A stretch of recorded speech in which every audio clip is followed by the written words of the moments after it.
उत्तराखंड के पहाड़ों में बसा एक छोटा सा गांव, जहां लोगों का जीवन बहुत सरल था, लेकिन उनकी भक्ति अत्यंत गहरी थी।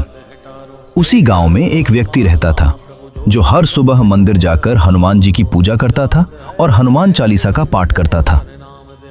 एक दिन वो भक्त पहाड़ों में स्थित कैची धाम आश्रम के दर्शन करने गया, जहां नीम करोली बाबा की पवित्र स्मृतियां आज भी अनुभव की जाती हैं। संध्या के समय मंदिर में आरती हुई।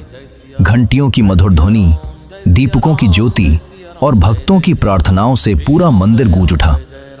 दर्शन के बाद उसे अपने गांव वापस जाना था, लेकिन तब तक रात हो चुकी थी और रास्ता एक घने जंगल से होकर गुजरता था।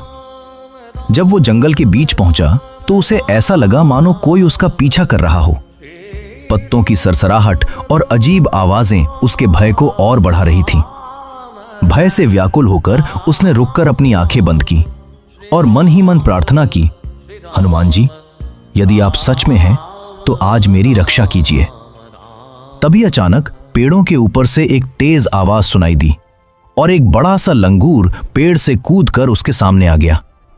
वो लंगूर बिल्कुल शांत था, परंतु अत्यंत शक्तिशाली प्रतीत हो रहा था और वो भक्त के साथ साथ जंगल के रास्ते पर चलने लगा।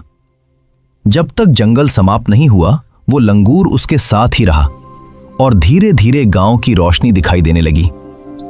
जैसे ही भक्त ने मुड़कर उस लंगूर को देखा, वो अचानक जंगल के अंधेरे में विलीन हो गया।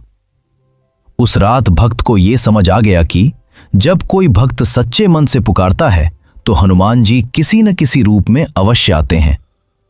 भगवान को देखना आवश्यक नहीं होता, कभी कभी उनकी सहायता ही सबसे बड़ा प्रमाण होती है।